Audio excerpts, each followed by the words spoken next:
여러분 안녕하십니까? 안녕하세요. 전국의 4일째 주님의 전을 찾으신 모든 분들에게 하나님의 풍성한 은혜가 함께 하시기를 간절히 바랍니다.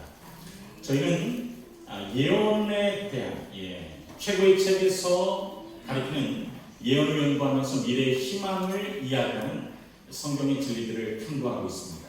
오늘은 이기는 편에 있으니 안심하세요라고 하는 제목으로 은혜를 나누겠습니다. 저희는 지난 3일에 걸쳐서 다니엘서 2장과 7장과 8장을 살펴보았습니다. 다니엘서 2장은 인생이 어떤 분명한 목적과 방향성을 있는 것을 우리에게 가르쳐 주었어요. 우리가 가지고 있는 내비게이션이, 우리는 보통 공간을 찾아갈 때 내비게이션을 사용합니다. 그러나 성경을 통해서 우리는 시간의 내비게이션이 있다라고 하는 사실을 깨닫고 지금 우리는 예수님의 재림을 향하여 가고 있다라고 하는 사실을 공부합니다. 그런데 분명한 예수님의 재림, 이 역사의 종국이 예수님의 재림으로 맞춰질 것인데 막연하게 두려워하고 있는 우리들에게 주님께서 두 개의 상을 주셨어요. 첫 번째는 우리의 AS 보증서가 있다라고 하는 것입니다. 내가 스스로 고장나서 어찌할 바를 모를 때, 내가 아무의 관심도 받지 못하고 외로운 가운데 있을 때, 아니요, 너를 내가 만들었고 그렇기 때문에 내가 고쳐준다라고 하는 우리의 인생 AS 보증서가 있다라고 하는 사실과, 그리고 우리가 어제는 우리의 인생에 감추고 싶은 부분들, 그리고 지워버리고 싶은 모든 것들이 우리가 한데 갈 때 하나님께서 그저 덮어두시고 가시는 것이 아니라 도말하고 가신다라고 하는 우리 인생의 지우개가 있다라고 하는 사실을 공부했습니다. 이 두 가지 선물을 사단이 방해 안 하고 그냥 우리에게 그 혜택을 받기를 원치 않습니다.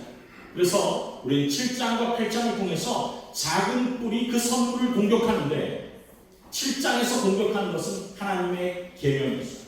8장에서 공격하는 것은 우리가 어제 공부한 것처럼 하늘 성소 봉사입니다. 그런데 왜 하나님의 계명을 공격하고 하늘 성소 봉사를 공격하느냐면, 여기 하나님의 창조의 증거와 그리고 하나님께서 우리를 죄를 도말하신다라고 하는 시스템이 있기 때문에 그런 것입니다. 우리가 어제 살펴본 것처럼 다니엘서 7장과 8장의 하나님의 선물은 우리의 구원이 얼마나 확실한지를 우리에게 가르쳐줍니다. 누가 구원하실지, 왜 구원하실지, 다니엘서 7장의 작은 뿔의 공격 대상인 안식일 계명은 우리에게 그 해답을 줍니다. 하나님께서 우리를 구원하실 거예요. 왜? 그분은 우리를 만드신 분입니다. 그리고 다니엘서 8장의 사단의 이 공격의 대상인 하늘 성소 봉사는, 그러면 구원의 육하원칙 가운데서 누가 왜를 제외한 언제 하실 것인가, 어디서 하실 것인가, 무엇을 하실 것인가, 어떻게 하실 것인가에 대해서 우리에게 완전한 해답을 주고 있습니다. 그래서 우리는 이 다니엘서 7장과 8장을 통해서 하나님께서 우리를 구원하실 수 있는 능력과 자격이 있음에 대해서도 감사합니다.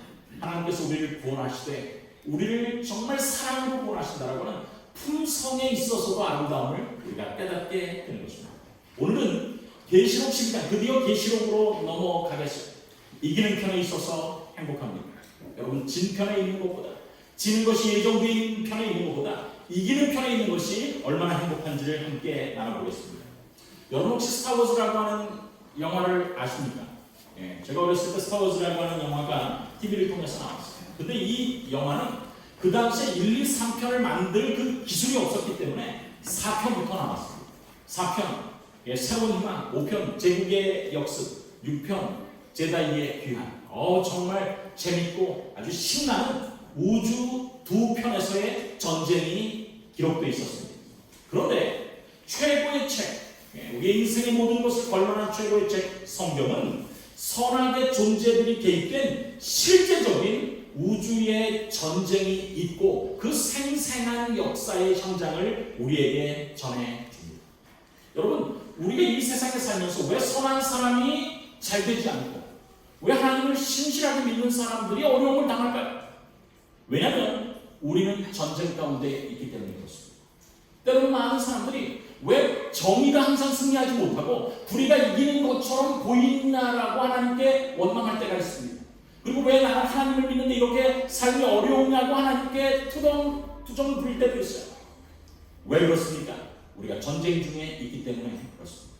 전쟁 중에 있으면 어쩔 때는 밥도 못 먹고 정의의 편이 항상 이렇게 잘 되는 것이 아니라 악의 편이 전쟁을 통해서 정의의 편을 공격하기 때문에 우리는 전쟁 가운데 있다라고 하는 사실을 깨닫는 것 아주 중요합니다. 그런데 이 전쟁에 대해서 성경은 하늘에서 시작된 미가엘, 예수님과 루스벨, 사단 사이의 전쟁에서 이 우주적인 전쟁이 시작되었다라고 하는 사실을 다음과 같이 이야기합니다. 하늘의 전쟁이 있으니 미가엘과 그의 사자들이 용으로 더불어 싸우세. 용과 그의 사자들도 싸우나 이기지 못하고 하늘에서 있을 곳을 찾지 못하고 땅에 떨어집니다. 큰 용이 내어 쫓기니 곧 옛된 마귀라고도 하고 사단이라고도 하는 온 천하를 꿰는 자라. 그가 하늘에서 싸웠다가 땅으로 내어 쫓깁니다. 그러니 그의 사자들도 저와 함께 내어 쫓기다.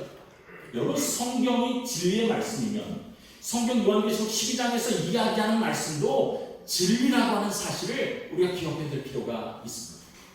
여러분, 혹시 성경이 총 몇 장으로 이루어진 방대한 책인지 아십니까? 네, 이런 표정 안 좋습니다. 대답을 띄워놓고 질문하니까 대답하시면 됩니다. 성경이 총 몇 장의 책으로 되어 있어요? 네, 1189장의 아주 방대한 책입니다. 근데 성경을 보면 앞에 2장과 뒤에 2장만 죄가 없고 창세기 3장에서 죄가 들어왔다가 계시록 20장에서 죄가 종결되는 구조로 되어 있어요. 1119장 가운데서 1185장에는 죄가 있고 죄의 기록이 있고 앞에 2장에 죄가 없고 뒤에 2장에만 죄가 없습니다. 그리고 나머지 그 모든 1185장에는 선악의 대쟁투의 역사가 기록되어 있는 것입니다. 그리고 오늘 우리가 살펴보는 요한계시록 12장에서 그러면 그 전쟁은 어떻게 시작되어서 어떻게 되며 우리는 어느 편에 있을 때 승리할 수 있는지에 대한 완전한 해답을 우리에게 주는 것입니다. 우리는 지난 3일을 통해서 다니엘서 2장과 7장과 8장 그리고 9장의 일부를 살펴보았습니다. 다니엘이 장래일을 알게 하셨나요? 예언이 구약의 예언서 다니엘과 그리고 오늘부터는 3번에 걸쳐서 신약의 예언인 요한계시록의 3장, 12장과 13장과 14장을 살필 것입니다. 정말 여러분께 부탁드리고 싶은 것은 제가 이곳에서 전도회를 실제로 한 20일 정도 해야 돼요. 20일 정도 해야 계시록, 다니엘과 계시록의 내용들을 잘 할 수 있습니다. 그러나 시간적인 한시적인 것 때문에 저는 이번 안식일까지 하고 전 떠납니다. 그렇지만 담임 목사님과 그리고 여러분 개인이 그리고 그룹으로 하나님의 귀한 말씀을 연구하게 되기를 간절히 바랍니다. 우리의 미래가 하나님 위해서 완벽하게 준비되어 있고 승리가 보장된 싸움을 우리가 싸우고 있다는 하는 사실을 우리가 기억할 때 우리의 관심이 한국 스리랑카 전보다 영적인 대쟁투에서 승리하는 데 있게 될 것입니다. 그렇다면 우리가 요한계시록을 들어가면서 다루고 싶은 많은 것도 있지만 12장으로 바로 들어가 보겠습니다. 여기에는 요한이 계시를 보는 것입니다. 선지자 다니엘이 보는데 요한계시록은 제자 요한이 patmos섬에서 예수님을 오매불만 기다리다가 왜 예수님은 십자가에 달려 돌아가신 다음에 부활하신 것까지는 좋아하는데 우리와 영원히 계시지 않고 지금 도대체 어디에서 무엇을 하시는지 하나님을 신실히 믿는 요한이 patmos섬에서 귀한 가서 어려운 가운데 있을 때 하나님께서 안식일에 나타나셔서 요한에게 계시를 준 것이 기록한 것이 요한계시록. 그런 요한계시록 12장에 오늘 우리가 궁금하는 이 선악의 대쟁투에 아주 수천 년의 역사가 단 17절에 요약되어 있는 것입니다. 거기에는 2가지를 요한이 봅니다. 첫 번째는 무엇입니까? 한 여자를 봅니다. 이렇게 묘사되어 있어요. 하늘에 큰 이적이 보이니 해를 입은 여인이. 이 여자의 옷이 뭐냐면 해입니다. 해를 입은 한 여자가 있는데 그 발 아래는 무엇이 있고 달이 있고 머리에는 12별의 멸류관을 썼더라. 이 여자가 아이를 베어 해산하게 되매 아파서 애써 부르짖더라. 여기 보니까 임신한 해를 옷 입고 달을 발에 디딘 한 여인이 나옵니다. 그런데 이 여인을 보는 사이에 요한의 관심을 끄는 다른 하나의 장면이 나타났어요. 하늘에 또 다른 이적. 그러니까 계시 가운데서 또 다른 이적의 어떤 존재를 보는데 이적이 보이니 한 큰 붉은 용을 보는 것입니다. 그런데 머리가 7이고 뿔이 10이라. 그 여러 머리에 7 멸류관이 있는데 그 머리가 하늘별 3분의 1을 끌어다가 땅에 던지더라. 용이 그가 해산하면 그 아이를 삼키고자 하더니, 자, 여러분의 눈썰미가 얼마나 있는지 제가 바로 퀴즈를 드립니다. 여러분, 여자를 보고 두 번째 무엇을 봅니까? 용을 봅니다. 그런데 여자와 용이 사이가 좋겠습니까? 사이가 안 좋겠습니까? 안 좋아요. 그 대답을 우리가 무엇에서 힌트를 얻습니까? 여자가 아이를 낳으면 그 여자를 용이 어떻게 하려고 하고 있어요? 삼키려고 하고 있어요. 그러니까 용과 여자는 친구가 아니라 무엇입니까? 원수인 것입니다. 그런데 여러분, 우리가 요한계시록 12장을 살펴보면서 이상하다. 이거 우리가 전도회 때에 참석해서 아니면 우리가 연초에 성경을 읽을 때 무엇인가 언제 한번 이 장면을 본 것 같은 데자뷰처럼 언젠가 본 느낌을 갖지 않습니까? 언젠가 본 것 같지 않습니까? 어디에서 봤을까요? 창세기 3장에서 봤습니다. 1, 2장에 죄가 없고 3장에서 죄가 들어온 때에 그 죄악, 이 지구에 죄를 들어오게 한 장본인이 여자와 뱀 사이에 신랑이가 있었습니다. 거기에서 범죄가 들어오고 그것이 발전돼서 요한계시록 12장에 여자는 장성하여 임신을 하게 됩니다. 뱀은 장성하여 무엇이 된 것입니까? 용이 된 것입니다. 자, 보십시오. 이 두 장면을 보는데 우리가 이야기하는 것처럼 창세기 3장 15절에 이 선악의 대쟁투의 시작이 어떻게 될 것인지에 대한 해답을 주기 위해서 12장에 두 성장한 용과 여자와 용을 요한이 보는 것입니다. 자, 그러면 이 선악의 대쟁투의 주인공으로 등장하는 용과 여자, 이게 도대체 무슨 말일까? 자, 여러분 공부를 잘했는지 한번 살펴보겠습니다. 여러분, 예언은 뭐라고 했습니까? 지자로 시작하고 도자로 맞추는 도자, 뭐라고 했습니까? 제가 지도라고 했어요. 하늘을 향해 가는데 하나님께서 어떻게 우리를 인도하실지, 어디로 갈지 잘 가르쳐주는 지도라고 했습니다. 그런데 지도를 해석하는 원칙이 있는 것처럼 예언도 지도이기 때문에 무엇이 있을까요?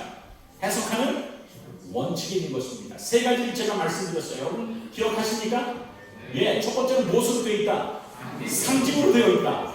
공부 잘하시는 거 같잖아요. 요거 읽으시는 거예요. 두 번째, 무엇을 생각해야 된다? 축척을 생각해야 된다. 세 번째 아주 중요합니다. 무엇을 맞추면?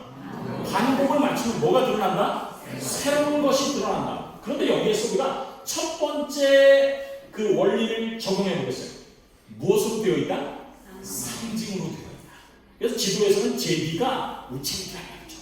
그런데 여기 요한계시록 12장을 보니까 여자와 용이 나옵니다. 그러면 이 여자, 용은 무엇일까? 성경에서 무엇이 여자를 상징하고 무엇이 용을 상징하는지 살펴보십시다. 여기 보면 여자는 다 하나님의 백성을 상징합니다. 구약에는 여기 보니까 예레미야에 있는 말씀 14장 17절 보면 이는 처녀 딸 내 백성이라고 기록합니다. 그러니까 처녀 딸이 누구예요? 하나님의 백성이에요. 그러니까 구약의 이스라엘입니다. 신약에는 고린도후서 11장 2절에 사도 바울이 내가 너희 고린도에 있는 교회들입니다. 교회를 정결한 누구로? 처녀로 남편이신 그리스도께 드리려고 중매합니다.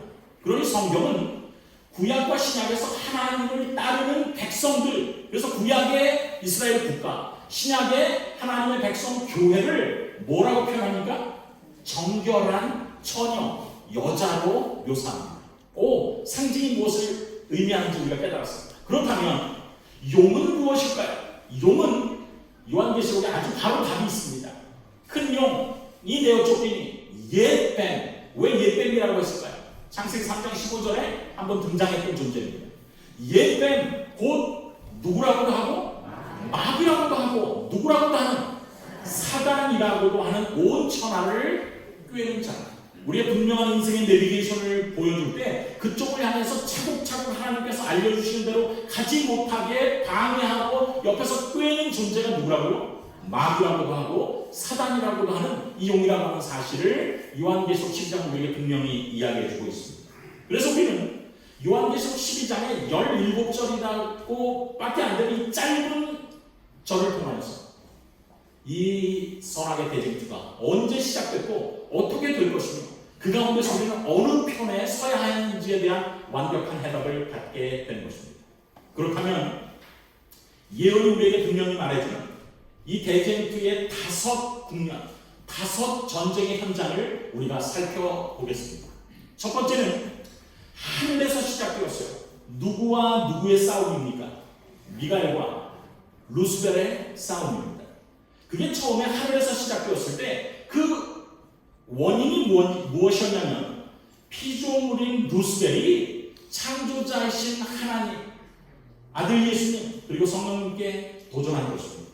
루스벨의 교만과 이기심에 대해서 성경은 우리에게 이렇게 힌트를 주는데 너 아침의 아들 계명성, 이 계명성이 루시퍼예요. 이 라틴어로. 그래서 우리가 마귀를 일컬을 때 루스벨이라고 하는 것입니다. 어찌 그리 하늘에서 떨어졌으며 하늘에서 시작된 싸움에서 땅으로 쫓겨냄을 당했다라고 했지 않습니까? 왜 그렇게 되었느냐? 너 열국을 엎은 자여 어찌 그리 땅에 찍혔느냐? 이유가 무엇입니까? 13절의 이유를 가르쳐 줍니다. 내가 내 마음에 이르기를 내가 하늘에 올라 하나님의 뭇별 위에 나의 무엇을 높이면 보좌를 높이리라. 가장 높은 구름에 올라 지극히 높은 자와 비비리라 하라. 피조물인 이 루스벨의 마음속에 하나님처럼 되고자 하는 그런 교만과 욕망이 싹텄어요. 그것이 이렇게 선악의 대쟁투의 원인이었다라고 하는 사실을 성경은 우리에게 이야기해 주고 있는 것입니다. 그래서 하늘에서 시작됐고 그래서 땅까지 온 것입니다. 자, 사단이 이 우주적인 대쟁투의 시작을 시초했던 것이 무엇처럼 되려는 것이었다면 하나님처럼 돼서 내 보좌를 하나님의 보좌처럼 높이리라라고 하는 교만 때문에 시작했습니다. 여기서 문제 나갑니다. 여러분, 하나님처럼 되는 것 좋은 일입니까? 나쁜 일입니까? 자, 마음속에 결정을 해보세요. 하나님처럼 되는 거 좋은 일이다. 손 들어보십시오. 제가 루스벨 얘기하고 바로 해보니까 손 드는 사람이 없어요. 근데 여러분 찬미 부를 때 뭐라고 부릅니까? 주와 같이 되기 내가 원합니다. 우리가 그렇게 참여하잖아요. 예수님처럼 되기 원한다. 그게 우리의 신앙이 무엇입니까? 목표예요. 그러면 왜 사단은 하나님처럼 되려다가 쫄딱 망하고 왜 우리는 하나님처럼 되는 것이 우리의 소원입니까? 무엇이 도대체 차이입니까? 사단이 하나님처럼 되기를 원할 때에 하나님처럼 되고자 했던 것은 무엇이 하나님처럼 되기를 원했어요? 자기의 보좌가 하나님처럼 되기를 원했어요. 능력이 하나님처럼 되기를 원했습니다. 그런데 우리가 하나님처럼 되기를 정말 원합니다. 여러분 우리가 그리스도처럼 되십시다 라고 할 때는 우리가 얘기하는 것이 보좌가 아니라 무엇입니까? 품성입니다. 그 마음을 우리가 갖는 것입니다. 여러분 사단이 천사들을 유혹했을 때 아까 보니까 하늘별 몇 분의 몇이 그 반역에 가담했어요? 3분의 1이 가담했어요. 그러면 여러분 천사들이 똑똑할까요? 아니면 어리숙할까요? 똑똑하죠. 저보다 훨씬 똑똑합니다. 그런데 천사들이 왜 반역에 가담했을까요? 여러분 생각해 보셨습니까? 사단이 천사들을 반역하는 데 가담시킨 데는 다음과 같은 이유가 있어요. 사단이 자신의 교만을 가장하고 천사들에게 이렇게 쑥덕거리기 시작합니다. 여보게 하나님이 우리를 사랑하십니까? 그럼 하나님이 우리를 사랑하시지. 엉뚱한 얘기 하지 말게. 그런데 내가 곰곰이 생각해보니까 하나님은 사람을 사랑하시지 사랑이 아니라 우리들을 사랑하시지 않는 것 같아. 무슨 이야기야? 봐. 나는 군수를 하고 있어. 그러면 나의 자녀는 군수가 되기를 원할까요? 아니면 읍장이 되기를 원할까요? 아니면 도지사가 되기를 원할까요? 자기는 뭘 해도 군수를 해도 자기 아들은 뭘 하기를 원해요? 도지사나 대통령을 하기를 원한다.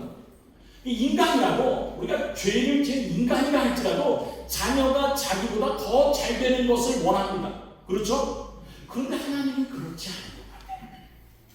우리를 가지고 창조회의를 하신다라고 딱 할 때 밖에 출입금지 창조회의 중 이렇게 써놓고 그 당신들끼리만 쏙닥쏙닥하고 우리는 배제시키는 걸 보면 니네는 능력이 없고 피조물이고 자리가 안 되니까 나랑 지위가 틀리니까 니네들 참가하지 마. 이건 우리만 할 수 있는 거야 라고 우리를 배척하는 것 같아.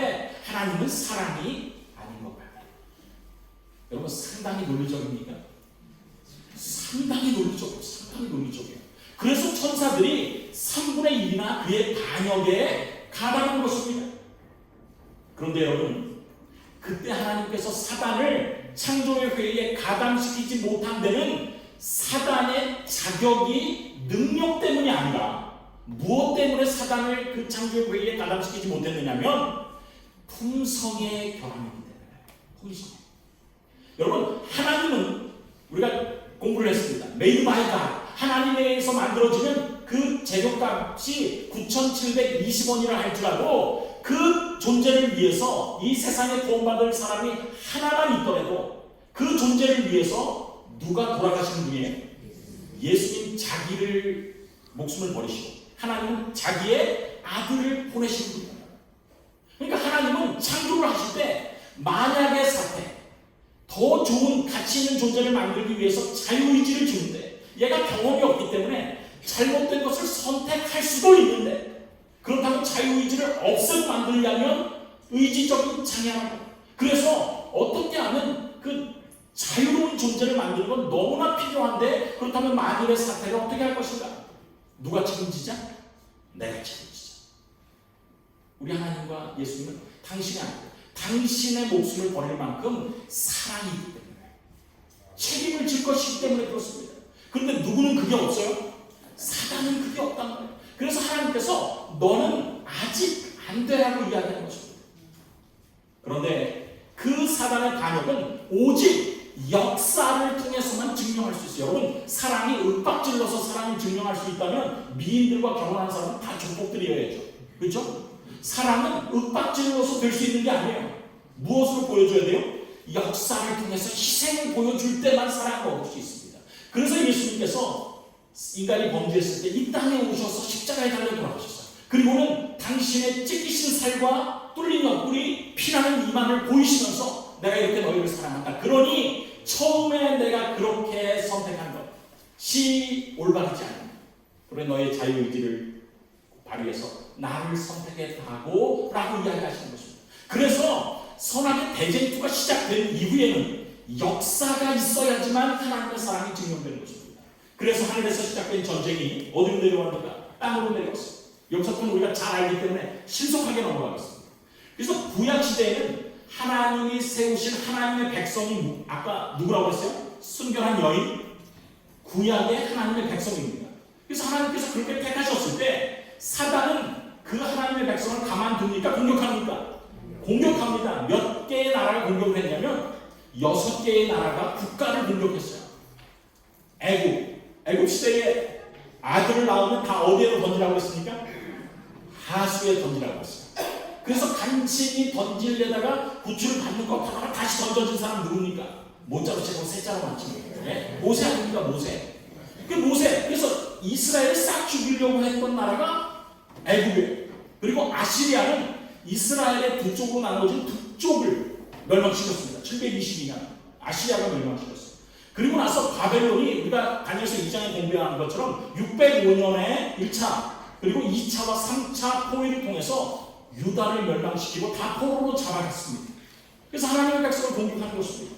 거기에 바벨론, 메데파사, 그리스, 로마, 드디어 로마 시대의 AD 70 사이의 이 전쟁에서 하나님 편이 꼭 지는 것처럼 보이고 사단이 꼭 득세하는 것처럼 보이지만 마지막 순간에 하나님께서는 마지막 반전들을 각 전쟁에서 항상 준비하고 계신다라고 하는 사실로 인하여 감사하게 되길 감사합니다. 구약이 그렇게 슬프게 끝났습니까? 그렇지 않습니다. 예수님께서 여기 보니까 땅에 내어 쫓겨서 이 선악의 대쟁투가 있었는데 이 국가 이스라엘을 공격한 것이 설명드린 것처럼 애국부터 시작해서 아시리아, 바벨론, 메데파사, 그리스, 로마가 공격을 했습니다. 그렇지만 하나님께서는 3차 대전을 통해서 그 구약의 하나님의 백성들이 어려움을 당했지만 그 구약의 백성들이 가지고 있는 이 성소를 회복시키시고 우리가 다니엘 성에서 공부를 했습니다. 그리고 그 성소에 예수님께서 실제로 성소가 있는 이 지구상에 오셔서 십자가에 달려 돌아가심으로 하나님의 성품은 드러나고 사랑이라는 것이 드러나고 사단은 혹이나 자기가 사랑이 있다라고 하나님보다 더 큰 사랑이 있는 존재라고 주장하지만 자기를 만든 하나님 예수님을 십자가에 달려 죽게 하는 정말 패륜범이라고 하는 사실을 온 우주에 증명하게 된 것입니다. 그래서 용이 해산하는 여자 앞에서 그가 해산하면 그 아이를 삼키고자 하던 완전히 삼켜서 죽이려고 했어요. 그러나 예수님께서는 죽은 지 3일 만에 무엇 하셨습니까? 부활하시고 어디로 승천하셨어요? 하늘로 승천하신 것입니다. 무엇 쫓던 개가, 닭 쫓던 개가 지붕 쳐다보게 된 꼴이 난 것입니다. 근데 사단에게서 하나 배워야 될 좋은 점은 끈기가 있다는 거예요. 아주 끝까지 싸운다는 것입니다. 드디어 4차 대전이 벌어지게 된 것이죠. 예수님께서 십자가에 달려 돌아가신 다음 예수님은 승천하셨어요. 예수님을 그토록 죽이기를 원했지만 사단이 실패한 것입니다. 그러나 사단은 그 다음에 4차 대전에서 남자를 낳은 여자를 핍박하는 것입니다. 그때 하나님께서 핍박을 당하는 당신의 백성들을 독수리의 두 날개를 통하여서 광야 자기 곳으로 날아가 거기에서 뱀의 낯을 피하여 한 때와 두 때와 반 때를 양육받도록 허락하신 것입니다. 여러분, 하나님의 여기서 독수리 날개는 하나님께서 이스라엘 백성을 구원하신 그 이야기를 상기시키고 3년 반이라고 하는 것은 우리가 예언을 통해서 공부를 했어요. 한 때와 두 때와 반 때는 세 때 반, 3년 반인데 예언에서는 예언의 해석 원칙 가운데 두 번째가 무엇입니까? 무엇을 생각해라? 충청을 생각해라. 그래서 1260일이 1260년이라고 하는 사실을 우리가 공부했습니다. 그런데 그래서 중세시대의 하나님의 신실한 교회가 사단으로부터 많은 핍박을 받았어요. 우리가 아는 것처럼 로마 캐토릭이 전성기를 맞이하게 된 538년 동고티의 몰락부터 시작해서 프랑스 혁명 당시에 오르티어 장군이 피우스 6세를 폐위시키기까지 1260년 동안 최소한 몇 만의 그리스도인들이 목숨을 잃었다고 최소한 5천만이 죽임을 당한 것입니다. 사단의 공격이 있었어요. 그렇지만 그 가운데서도 하나님께서 당신의 백성을 보호하시는 것입니다. 그런데 어떻게 보호하시는가? 하나님의 백성을 그 사단이 하나님의 백성을 공격할 때 어떻게 보호하시는가? 여기 성경에 보니까 여자의 뒤에서 이 신약의 하나님의 백성입니다. 여자의 뒤에서 뱀이 그 입으로 물을 강같이 부하여 여자를 물에 떠내려 가게 하려 하되 누가 여자를 돕습니까? 땅이 여자를 돕아요. 자, 우리가 한번 생각해 보십시다. 상징으로 되어 있다 해서 물은 무엇을 상징했습니까? 열국과 나라와 백성. 많은 사람들이 모여있는 기존의 세계입니다. 거기에서 네 번의 전쟁이 일어나면서 네 제국들이 일어나는 것입니다. 그래서 우리가 다니엘서 2장과 7장을 살펴보는 네 제국들은 다 사람이 모여있던 기존 구대국에서 일어났어요. 근데 여기는 누가 여자를 돕는 것입니까? 땅이 돕습니다. 그렇다면 바다가 구대륙을 의미한다면 땅은 무슨 대륙을 의미할까요? 신대륙을 의미한다는 거예요. 사람이 없는 곳에서. 그런데 이 로마 교황권이 5천만의 사람들을 이렇게 죽이고 할 때 도저히 유럽에서 살지 못해서 배에 자신의 생명을 잃지 않은 채 신대륙을 찾아가서 신교도들이 미국을 정착하고 거기에서 신앙의 자유를 얻게 된 것입니다. 문자 그대로 땅이 여자를 도운 것입니다. 자, 그래서 그들이 여자를 도와서 교회를 신실한 그 신교도들을 도와서 그들이 메이플라워를 타고 미국에 도착했어요. 그러면서 그들이 두 가지 없는 세상을 원했습니다. 여러분, 이게 앞으로 공부에 나오니까 잘 기억하십시오. 두 가지에 대해서 지긋지긋하다는 것입니다. 유럽에 살면서 이 사람들이 누구의 폭정에 시달렸을까요? 첫 번째, 왕들이 얼마나 평민들을 그리고 봉건 그 군주들이 이 소장농들을 얼마나 피폐하게 했는지 모릅니다. 그래서 그들이 지긋지긋해요. 무엇 없는 나라를 만들자. 왕 없는 나라를 만들자. 그래서 미국의 헌법에 들어있는 것이 무엇이냐면 민주주의가 미국의 헌법에 들어있는 거예요.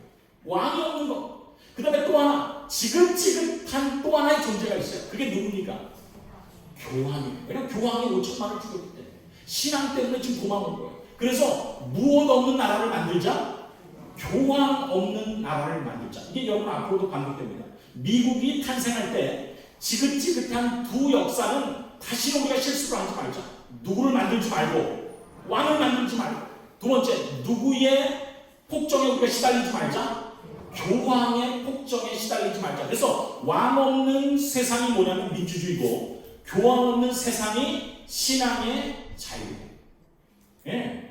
딴 여자를 도와서 이 두 가지의 것을 우리가 다시는 실수를 범하지 말자라고 하면서 미국이 신교도들, 하나님을 신실하게 믿는 사람들을 실제로 구한 것입니다. 그런데 선악의 대쟁투는 거기서 끝나지 않는 것입니다. 이 요한계시록 12장에 나오는 선악의 대쟁투는 마지막 클라이막스를 향해서 마치 100m, 400계주에서 100m씩 달리다가 네 번째 주자에게 바톤을 넘겨주면서 어려운 싸움을 계속해 나가는 것처럼, 그래서 패배하는 것처럼 보이지만 결국은 승리를 향해서 나가는 것처럼 이 다섯 번째 마지막 주자가, 선악의 대쟁투의 주자가 등장하는데 그게 누구인가? 여자의 남은 자손이라고 하는 것입니다. 여자의 후손이 구약의 마지막에 이 선악의 대쟁투에 큰 종지부를 찍었던 것처럼 신약의 마지막에 여자의 남은 자손이 이 전쟁에서 하나님 편에서 귀한 역사를 감당하는 것입니다. 저는 오늘 저녁에 여러분이 이 귀한 편에 포함되기를 간절히 바랍니다. 선악의 대쟁투 가운데 승리가 약속된 하나님의 편에 서기를 간절히 바랍니다. 그것은 무엇인가? 남은 자손이 되는 것입니다. 여기 남은 자손에 대해서 용이 여자에게 분노하여 돌아가서 그 여자의 남은 자손, 이게 요한계시록 10장의 마지막 절이에요. 그 여자의 남은 자손, 특징이 몇 개입니까? 특징이 몇 개예요? 두 개예요. 화면에 안 나오면 제 손가락을 보시면 됩니다. 특징이 몇 개입니까? 두 개예요. 무엇과 무엇을? 하나님의 계명을 지키는. 두 번째, 예수의 증거를 가진 자들이 선악의 대쟁투의 마지막 싸움을 할 사람들이라는 것입니다. 자, 여자의 남은 자손, 이 역사의 선악의 대쟁투 가운데서 하늘에서 시작되어서 땅까지 번진 하나님의 품성을 놓고 벌어진 사단과 하나님 사이의 이 대쟁투에서 하나님께서는 마지막 백성들을 가지고 계시다라고 하는 사실을 요한계시록은 예언을 우리에게 가르쳐주는 것입니다. 그것은 이런 것이 있다는 것을 단순히 알라가 아니라 그 편에 가담하라고 하는 하나님의 초청이라고 하는 사실을 기억해야 될 필요가 있습니다. 자, 그렇다면 여기서 아주 중요한 것이 있어요.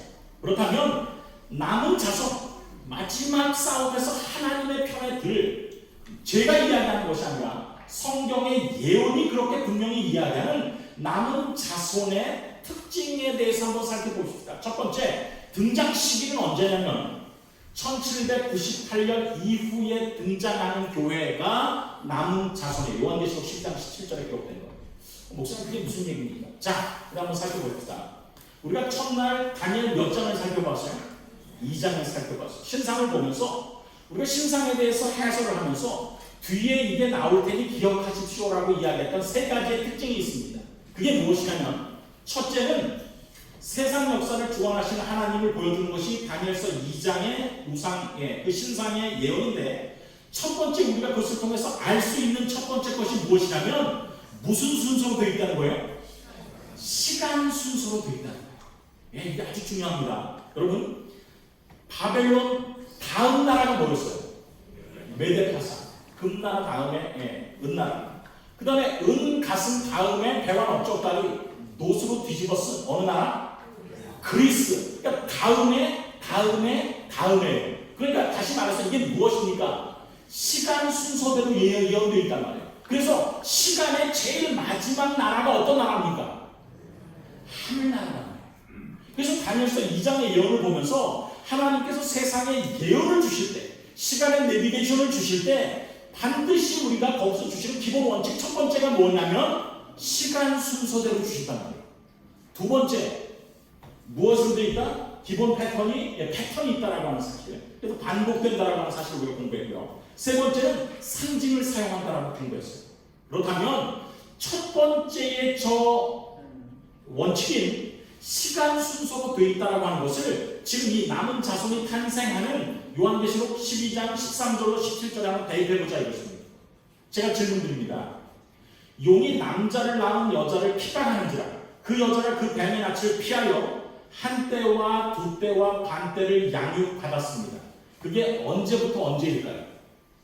538년부터 1798년 프랑스 혁명에서 프랑스 혁명군이 교황권을 무너뜨린 그때까지가 한때와 그때 반때입니다. 그러니까 요거를 이렇게 쭉 성경 말씀을 놓고 요게 언제를 이야기하는가 시간 순대로 이렇게 적용을 해보면 13절과 14절은 538년에서 시작해서 1798년에 마치는 그때에 대해서 이야기합니다. 또 질문합니다. 두 번째, 땅이 여자를 도와 그 입을 벌려 용의 입에서 토한 강물을 삼키니. 유럽에서 신교도인들이 있을 곳을 잊지 못하다가 콜럼버스에 의해서 신대륙이 발견되고 그게 언제냐면 1620년입니다. 그리고 그곳으로 메이플라워를 타고 사람들이 100여 명 사람들이 건너가서 거기서 13개의 줍을 만들어서 마지막 그 자유를 얻기 위해서 유럽에 있는 영국과 싸우다가 결국 마지막 전쟁에서 승리하고 독립을 할 수 있었던 그때가 언제쯤이냐면 1783년이라고. 그러니 시간 순서로 이렇게 보면 1798년과 1783년의 이야기가 기록된 이후에 나오니까 이 밑에 있는 여자의 남은 자손과 싸우려고 용이 잠시 바다 모래 위에 섰다라고 하는 이 이야기는 1798년 전이어야 할까요? 후이어야 할까요? 여러분 지금 저랑 따라가고 있는 거죠? 저 혼자 지금 얘기하고 있는 거 아니죠? 그렇죠? 예언이 시간 순으로 되어 있기 때문에 여기 기록한 앞에 있는 시간보다 뒤에 나와야 된단 말이에요. 근데 앞에 나와 있는 시간의 제일 뒷자리가 어디냐면 1798년 프랑스 혁명에서 로마 교황권이 폐위된 그 사건이란 말이에요. 그러니 남은 자손은 적어도 1798년 언제 탄생이 됩니까? 이후에 탄생해야 된단 말이에요. 두 번째, 장소는 어디에서 탄생해야 될까요? 등장 장소는 여러분 13절로부터 15절은 어디를 배경으로 하고 있냐면 유럽을 배경으로 하고 있습니다. 유럽에서 하나님을 믿는 그 신도들이 로마 교황권이 정말 오류를 여러 가지로 전파할 때 그 가운데서 신실한 신앙을 하면서 믿음을 지켰어요. 그랬을 때 마지막 거기에 쓸어버리려고 용이 물을 강같이 토했습니다. 그래서 아주 싹 멸절시키려고 했어요. 최소한 5천만 명이 죽은 것입니다. 그런데 그곳이 일어나는 장소적인 배경은 어디입니까? 미국의 유럽이에요. 유럽이란 말이에요. 그런 다음에 땅이 여자를 도와부터는 그 배경이 어디로 변합니까? 미국으로 변합니다. 틀림없습니까? 틀림없어요. 그래서 1798년 이후에 어디에서 조직된 교회가 하나님의 남은 교회일까요? 미국에서 조직된 교회가 하나님의 남은 교회다. 그래서 여러분 제7안식 예수 제일교회는 1863년 미국에서 처음으로 조직되어서 시작됐습니다. 남은 무리의 두 가지 특징에 완벽하게 부응합니까? 완벽하게 부응합니다. 다른 모든 대부분의 그 종교들은요 다 유럽의 그 근거를 두고 있어요. 웨슬레, 마틴 루터, 존 칼빈 다 어디입니까? 유럽이에요. 그런데 제7안식 예수 제일교회는 1798년 프랑스 혁명이 끝난 다음에 그리고 미국으로 땅의 여자를 도운 이후에 남은 자손을 탄생하니까 시기적으로는 그리고 공간적으로 하나님의 남은 자손에 분명히 부합하는 곳이라는 사실을 우리가 깨닫게 되는 것입니다. 자, 그렇다면 이쯤에서 우리의 긴장을 잠깐 풀기 위해서 제가 제 어렸을 때 이야기를 해드리겠습니다. 제가 여러분께 이렇게 이야기하는 걸 보면 제가 어렸을 때 똑똑한 아이였을 것 같아요? 아니면 거수룩한 아이였을 것 같아요? 네, 제가 어렸을 때 증인이 별로 없는데 저희 누나가 증인이군요. 저는 정말 똑똑한 아이였어요. 개구장이는 맞는데 똑똑한 개구장이었어요.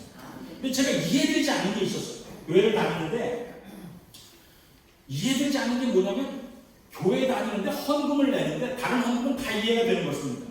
근데 이해되지 않는 헌금이 있는데 그게 뭐냐면 투자 헌금이에요. 생일 헌금은 언제 드릴까요? 생일날 드리죠. 감사 헌금은 무슨 일이 생기면 드립니까? 감사한 일이 생기면 드리죠. 근데 제가 어린 나이에 투자라는 말이 뭔지를 몰랐어요. 똑똑했는데. 투자 헌금은 언제 드리지? 그래서 제가 또 궁금하면 질문하는 스타일이어서 선생님께 질문했습니다. 선생님, 투자 헌금은 도대체 언제 드리나요? 제가 정말 감사한 것은, 그리고 제가 정말 여러분께 부탁드리고 싶은 것은 어렸을 때 아이들 신앙교육을 정말 잘하셔요. 네. 저는 정말 안타까운 게 예언의 우리 청년들과 학생들 그리고 어린이들도 다 들었으면 너무 좋겠다. 왜냐? 제가 초등학교 3학년 때 아버지가 저에게 2300주야를 설명하시고 네가 나한테 가르쳐봐 이렇게 얘기하셨어요. 근데 제가 어렸을 때 뭐는 모르지만 그 얘기를 기억력은 그때 좋으니까 어린 아이들이 좋으니까 아빠한테 그대로 이야기했어요. 그렇게 반복하다 오늘 무슨 강사가 된 거예요? 예언 강사가 된 거예요. 저는 정말 우리 그 반에 이곳에도 정말 사경회, 전도회 우리 아이들이 많이 있게 되기를 간절히 바랍니다. 아이를 위한 최고의 교육은 여러분이 가치 있게 생각하는 장소와 시간에 아이들을 가치 있게 하는 것입니다. 잠깐 나가고요. 제가 얘기를 계속 하겠습니다. 그 제가 질문을 했더니 동국교회 제가 다녔던 동국교회 선생님이 100점짜리 대답을 해주셨어요. 뭐냐? 투자 헌금은 자기가 어떤 사업이 있어야 돼. 그런데 그 사업 가운데서 농사를 짓는 분은 여기에서 나오는 것은 내가 하나님의 사업의 어떤 부분을 위해서 내가 돈을 하나님의 사업을 위해서 이렇게 바친다. 이런 게 투자야. 그러니까 일을 해서 나오는 이득금과 어떤 부분에 이 부분은 내가 하나님께 바친다. 구별해 바친다. 이게 투자한 부분이다. 이렇게 얘기한 거예요. 사업을 가지고 거기에 나오는 이득금을 하나님께 드린다. 이게 투자한 부분이다. 근데 제가 사업이 있습니까? 없습니까? 없어요. 그런데 제가 신실하게 신앙을 하겠다는 목적으로 사업을 갖기로 했습니다. 그 사업이 무슨 사업이냐면 딱지치기 사업. 그 딱지를 일주일 동안, 엿새 동안에 힘써 내 딱지를 줬고, 그리고 열심히 딱지를 칩니다. 그리고 금요일날 해가 질 때쯤 돼가지고는 그 딱지 중에서 딴 거를 아이들에게 되파는 거예요. 한 장에 10원씩 되파는 것입니다. 그리고 그 사업, 이건 내가 하나님 위한 사업이니까 그 돈을 가지고 투자금을 들였어요. 잘했습니까? 네, 잘했죠. 그런데 제가 어렸을 때 사업을 하면서 굉장히 많은 것을 늦게 알아도 될 거를 많이 알았습니다. 그게 뭐냐면 처음부터 갔다면 다시는 저랑 시합을 안 한다는 것입니다. 그러니까 처음에는 어떻게 돼? 이뤄줘야 돼요. 그러다가 이제 해질무렵되고 안식일로 가서 투자금을 회수할 시간이 되면 그때 제품 속에서 히든 딱지가 나오는 것입니다. 그 전까지 많이 이루어졌지만 이제 이게 나오면 이건 절대로 안 넘어가요. 수비가 100점이고 공격도 100점인 제 특별한 딱지가 나오는 것입니다. 근데 제 특별한 딱지, 그래서 투자 헌금을 마련하기 위한 선악의 대쟁투에 사용되는 제 딱지는 두 가지의 특징이 있었어요. 첫 번째는 뭐냐면 우유곽처럼 얇은 종이로 만드는 것입니다. 이게 제가 관찰한 결과예요. 왜냐하면 상대편이 공격할 때 틈새가 벌어져 있으면 그 사이로 진동과 바람이 들어와서 훌락 넘어가는 것입니다. 제가 많은 걸 연구했죠. 그렇죠? 그래서 얇게 하고 그 겉을 5원짜리를 이렇게 팍팍팍 문지르면 바람이 안 들어가고 얇아서 수비가 100점이에요. 그런데 수비만 잘 돼도 투자금 회수할 수 있습니까? 없습니까? 없어요. 뭘 잘해야 돼요? 공격을 잘하려면 제가 좋아하는 이론이 있어야 돼요. 무게가 나가야 돼요. 그래서 얇은데 무게가 나가려면 어떻게 하는가? 동네를 다니다 보면 장판 교체하는 곳이 있어요. 장판 교체하는 곳.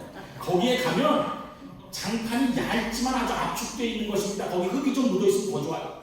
그걸 네모나게 올립니다. 그리고 그거를 얇은 딱지에다 넣습니다. 그러면 얇으면서도 뭐가 있어요? 무게가 있어서 이제 제가 투자 헌금을 회수하기 위해서 딱지를 많이 잃었다가 이제 따야 될 시간에 제가 주머니에서 꺼내서 이걸 휘두르면 나갔던 딱지 다 돌아올 때 자기만 돌아오는 게 아니라 하나씩 가지고 돌아와서 아이들에게 이럴 때는 아멘 하신 거 아니에요? 돌아가서 나중에 회수가 많이 돼요. 제가 그걸 깨달았어요. 그런데 여러분, 제가 헌금을 내기 위한 선악의 딱지치기를 할 때도 제가 믿고 쓰는 딱지에는 두 가지 특징이 있는 것처럼 하나님께서도 마지막 선악의 대쟁투에서 하나님의 편에서 힘을 가져 여기서 역전당하면 더 이상이 없어요. 왜냐? 선악의 대전은 5차 대전부터 끝나는 것입니다. 그래서 마지막 하나님께서 믿고 맡기는 하나님의 백성의 두 가지 특징이 무엇입니까? 요한계시록 12장 17절은 그게 무엇인지를 우리에게 가르쳐주고 우리가 그게 무엇인지를 깨닫는 것은 선악의 대쟁투 가운데서 우리가 이기는 편에 있으니 안심하기 위한 조건이 된다는 것입니다.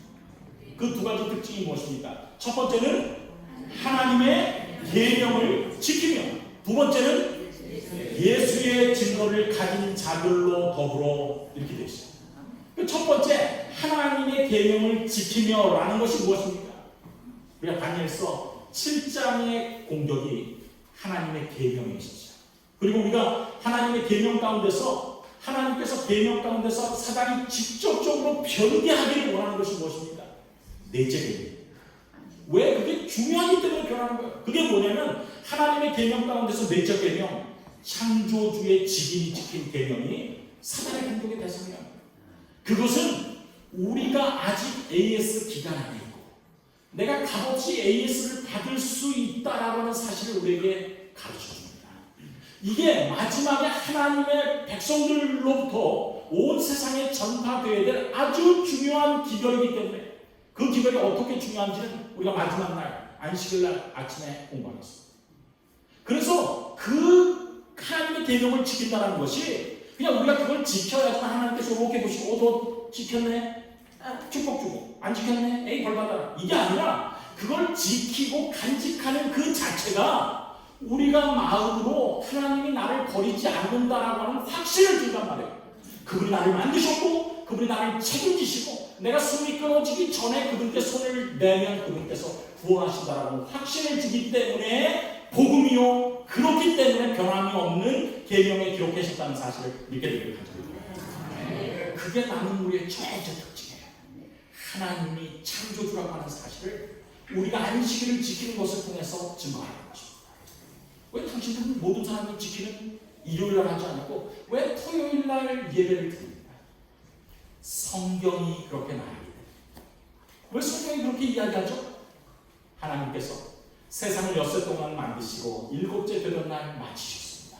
그리고 모든 세상의 존재들은 자기의 치적을 만들 때 공간에다가 기념비를 놓지만 하나님은 사람의 손으로 허물 수 없는 시간에다가 기념비를 만드셨습니다.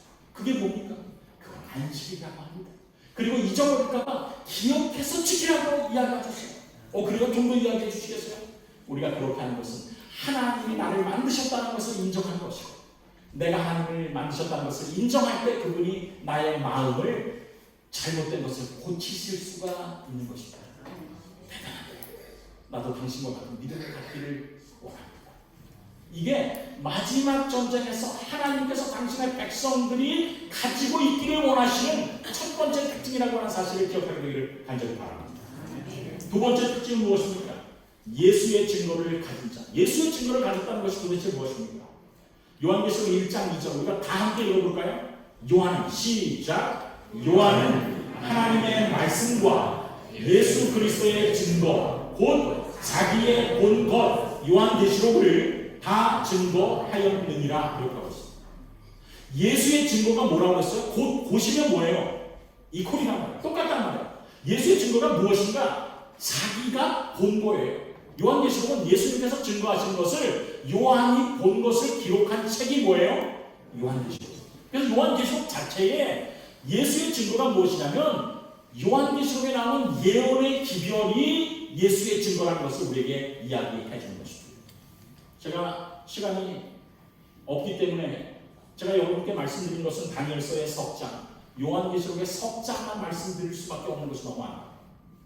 요한계시록과 다니엘서를 보면요, 이 구약과 신약의 두 예언서를 보면 우리가 어떻게 시작돼서 어떻게 갈 때 사단과 하나님 사이의 전쟁들은 어떻게 있을 것이고 하나님과 사단 사이의 전쟁 가운데서 하나님의 무기는 뭐고 사단의 무기는 무엇이며 어떻게 진행될 것인에 대한 완벽한 해답을 우리에게 줍니다. 예, 이 다니엘은 바벨론 멸망부터 시작해서 영적 바벨론의 멸망까지 요한에 주어진 요한계시록은 로마의 멸망부터 영적 로마의 멸망까지 이 지구의 역사, 시간 순서대로 시간 내비게이션을 우리에게 가르쳐주면서 분명히 이야기한다. 세상 사람들이 예수님의 분명한 재림을 모르고 있어요. 그리고 그 재림의 때까지 하나님께서 어떤 과정을 통해서 이 세상과 특별히 당신의 백성들을 인도하시는지에 대해서 세상은 모르고 있습니다. 그러나 우리는 예언의 백성으로 이 사실을 알고 있습니다. 그래서 하나님께서 우리에게 초청하시는 것입니다. 선하게 대쟁들에 마지막 순간에 나의 편이 되어라. 나는 이들을 구원하기 위해서 목숨을 버렸단다. 그런데 내가 너희를 감동시켜서 너희가 깨닫고 이 귀한 사실, 나의 피로 산 주의 사람들에게 이야기하지 못한다면 그렇게 삶으로 저 사람들이 신앙하는 것을 보니까 무엇인가 예수님이 오실 것 같아. 저 사람들이 스리랑카전을 보지 않고 교회를 모이는 것을 보면 거기에는 이 축구 전쟁보다 더 귀한 영적인 전쟁의 승리의 방법이 있는 것 같아. 우리의 삶을 통해서 주님께서 우리가 가진 진리를 나누어 달라고. 제가 제 딱지에 두 가지 특징이 있기 때문에 그 딱지를 사용하는 거죠. 예수님께서도 두 가지 특징을 우리가 가지고 있기 때문에 우리가 남은 자손이라고 하는 사실을 기억하게 되기를 간절히 바랍니다. 우리는 하나님께서만 가지고 계신 창조와 예언의 라이선스, 하나님께서만 가지고 세상의 모든 잡신들과 구별되는 하나님께서만이 하실 수 있는 것이 두 가지가 있습니다. 그게 하나는 창조고 하나는 예언. 이사야 40장과 41장은 우리에게 분명히 그것을 이야기합니다. 하나님께서만이 하실 수 있는 하나님의 하나님이심을 우리가 먼저 깨닫고 그렇게 믿고 그렇게 삶으로 전하라고 주님께서 오늘 우리에게 초청하시는 것입니다. 여러분, 우리가 앞일을 생각하면 두렵고 떨릴 때가 많이 있어요. 저는 제가 가장 기분이 좋았던 때 중에 하나가 살아남은 자 게임에서 1등을 할 때였어요. 여러분이 보시기에 제가 농구를 잘하게 생겼습니까? 아니면 농구 공처럼 생겼습니까? 여러분 보시기에 농구 공처럼 생겼죠? 근데 실제로 제가 농구를 정말 잘해요. 정말 오늘 김학택 선생님이 오셨으면 제 증언의 진실성을 이야기해 주실 텐데, 제가 대학교 때는 몸이 이렇지 않았습니다. 이 모양 이 꼴이 아니었습니다. 정말 빨리 돌아다녔어요. 그 점프력도 얼마나 좋은지 거의 링에 백하는 게 손을 빡빡 치면서 엄청 뛰었어요. 농구를 정말 잘했습니다. 그런데 농구를 그렇게 잘해서 금메달을 영권한 결승에서 제가 42득점 해가지고 1등을 해봤자 받는 것은 금맥이 된 그 메달 하나예요. 그런데 저의 관심을 끌게 한 아주 귀한 선물이 있었습니다. 그게 뭐냐면 1988년 축의 체육대회 때 살아남은 자에서 1등을 하면 상이 어마어마한 것입니다. 이 살아남은 자라고 하는 게임은요, 이거에 질문이 나오면 맞다라고 생각하면 있죠. 틀리다라고 생각하면 저쪽에 가서 서 있는 것입니다. 그럼 중간에 이 줄다리라는 줄이 있어서 짝 못지나가게 한 다음에 맞은 사람은 남고 틀린 사람은 들어가게 하는 그런 게임이에요. 여러분 아십니까 혹시? 그래서 끝까지 몇 명이 남을 때까지 하는 게임일까요? 한 명이 남을 때까지 하는 게임. 그런데 제가 그 전에 우연히 머리가 좋다고 그랬지 않습니까? 찍어서 제가 거기서 1등을 했어요. 그 선물이 있는 것입니다. 그런데 1년이 지나서 그 전에 가을 체육대회 이후에 1988년 체육대회 때 그 게임이 다시 있는 거예요. 1등 하고 싶을까요? 안 하고 싶을까요? 네, 하고 싶어요. 농구 1등 하는 것보다 그게 훨씬 더 관심이 있었습니다. 그런데 제가 그 체육대회 날 이렇게 오고 있는데 45번을 타고 36대역을 가고 있는데 저쪽에서 간호학과 여학생 2명이 저를 보더니 키트키트 웃는 거예요. 왜 그런가? 내렸어요. 올라가는데 이 키트키트 웃던 두 여학생이 오더니 저한테 얘기한 것입니다. 권희씨, 혹시 작년에 살아남은 자 1등 하셨죠? 1등 했죠? 오늘 그거 노리고 있는데 잘 돼야 될 텐데. 그랬더니 그분이 저에게 악마의 속삭임을 합니다. 내가 어제 도서관에 갔다. 근데 전혀 도서관에 오지 않아야 될 학생이 도서관 구석에서 책을 이만큼 쌓아놓고 뭔가를 하고 있다. 자기가 가봤더니 그 사람은 자고 있는데 보니까 거기에 나와 있는 이 종이에 적혀있는 끄적끄적한 게 뭐냐면 오늘 살아남은 자 게임에서 나올 문제를 출제하고 있는 거예요. 와. 그래서 이 여학생들이 얼른 그걸 베꼈어요. 그리고는 있는데 양심에 가책이 된 것입니다. 그래서 신학생이 저를 보자마자 이 죄를 어떻게 처리할까 하고 저에게 질문을 합니다. 그때 제가 목회 나와서 이런 짓 했다면 큰일 나겠지만 그때는 학생이었습니다. 실수를 이해해 주시기 바랍니다. 그래서 제가 바로 그 여학생한테 얘기했어요. 야, 만땅하자. 그러니까 그 여학생이 이 거래가 된 겁니다. 그리고 얘기를 하는 거예요. 설명을 해주려고. 제가 또 요럴 때 머리가 잘 돌아가요. 설명할 필요 없고. 니네 둘이 저기 앉아있다 게임할 때 내가 내려갈 건데 이 이야기하는 답이 동그라미가 맞다면 뚱뚱한 학생 너가 일어나라. X가 맞다면 날씬하네 네가 일어나라. 그럼 나는 보고 대로만 할 테니 그렇게 해.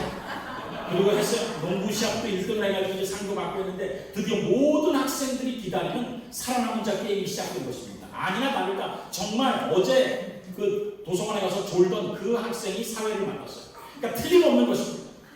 그리고 앞에 쓴 것입니다. 모든 학생들은 초조해하고 있어요. 근데 저는 초조할까요? 안 초조할까요? 전혀 안 초조한 것입니다.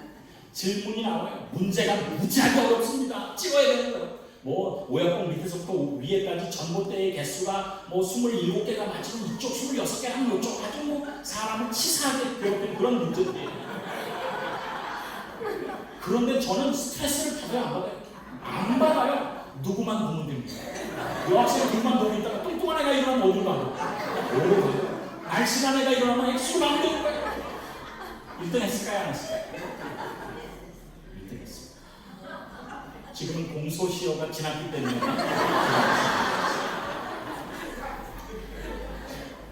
여러분 우리가 미래를 생각하면 암담할 수 있습니다. 미래가 암담합니다.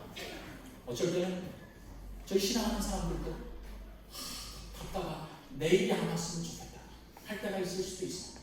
그러나 여러분 요한계시록은 우리에게 하나님께서 우리를 절대로 혼자 내버려 두시지 않는다라고 하는 사실을 가르쳐줍니다. 하나님께서 완벽한 대답을 가지고 계신다라고 하는 사실을 이야기해주고 있습니다. 그분께서 우리를 인도하시고 예언의 기변을 통해서 말씀을 주실 때 그리고 이 남은 우리의 사역에 가담하자라고 우리를 초청하실 때 우리가 눈을 누구에게서 결코 떼지 않으면 어린 양에게서 떼지 않는다. 어린 양이 어디로 가든지 뚱뚱한 어린 양이 일어나면 O로 간다. 날씬한 어린 양이 일어나면 X로 가는 것처럼 우리가 주님께서 우리를 이끄시는 대로 따라갑니다. 우리는 예수님의 재림이라고 하는 예언의 종국 분명한 시각 안에 내비게이션 속에서 예수 그리스도의 재림을 맞이하게 될 것입니다. 목사님 제가 참석했는데 뭔 얘기인지 도대체 모르겠어요 라고 하시는 분들은요 다시 보게 되기를 바랍니다. 그리고 봐도 모르겠는 분들은 그냥 뚱뚱하면 동그라미 X면 날씬하면 이것만 아시는 거예요. 여러분 주님께서 우리를 위한 구원의 완벽한 해답을 가지고 계십니다. 당신의 손을 펼치셔서 못정난 손을 보이시고 찔린 옆구리를 보이시고 피나는 이마를 보이시면서 내가 너에게 허락한 그 자유의지를 가지고 나를 선택하고 나를 바라보고 나를 따라오면 결단코 패배하지 않는 승리에 이기는 편에 데려가 주시겠다라고 약속하신 것입니다. 그러니까 제가 승리의 그날 주님의 편에 주님의 특징을 가지고 있음으로 주님의 놀라운 승리의 은혜를 감당하시는 여러분과 제가 되기를 간절히 바랍니다. 그래서 여러분의 결심을 위해서 우리 집사님들이 여러분에게 나눠주시겠어요. 어떤 분들이 종이에 결심서를 적는 것을 좀 두려워하시는 분들도 있습니다. 그러나 성경에서는 너희가 사람 앞에서 나를 시인하면 나도 하나님과 천사들 앞에서 너의 이름을 시인하겠다라고 말씀하셨어요. 우리가 주님의 이름을 부를 때에 우리가 결심을 표하는 작은 표시를 할 때 주님께서 우리를 도우시고 더 큰 진리로 인도하신다라고 하는 사실을 기억하게 될 것입니다. 여러분이 받으신 그 결심서에 여러분 저와 같이 읽으시면서 표를 하시겠습니다. 다 받으셨죠? 그럼 저와 함께 나가겠습니다. 미래의 희망을 약속하는 귀한 집회에 참석하게 하시는 하나님께 감사드리며 아래와 같이 결심합니다. 1번입니다. 나는 내가 우주적인 대쟁투의 전쟁에 참전하고 있음을 깨닫게 되었습니다. 여러분 깨달으셨습니까? 네. 나는 하나님의 선의 세력이 결국은 어떤 어려움을 이끌고 결국은 승리하게 된다는 하는 사실을 알게 되었습니다. 여러분 알게 되셨습니까? 네. 세 번째입니다. 나는 하나님의 이 귀한 남은 교회에 주님께서 믿어주시는 이 영적 전쟁의 마지막 주자로서 참여하기를 원합니다. 여러분 참여하기를 원하십니까? 아멘. 나는 이 귀한 진리교회의 침례를 받음으로 입교하기를 원합니다. 여러분 침례는요, 제가 말씀드린 것처럼 믿음을 시작하는 것입니다. 사랑을 시작해서 살기를 원할 때 결혼식을 할 거죠. 공부하기를 원할 때 입학식을 하고 시작하는 거죠. 우리가 신앙을 원할 때 침례를 받고 믿음의 여정을 출발하는 것입니다.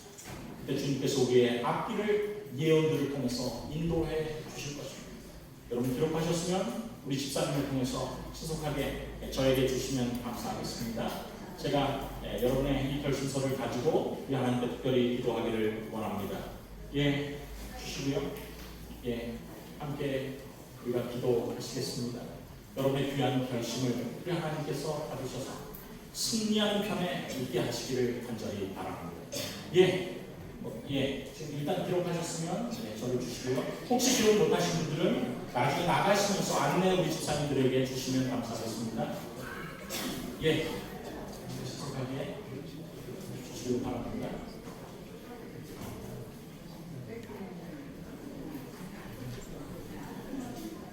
네, 감사합니다.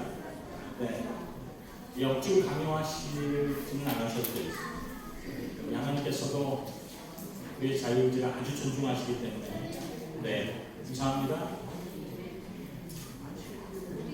여러분의 결심서를 제가 들었습니다.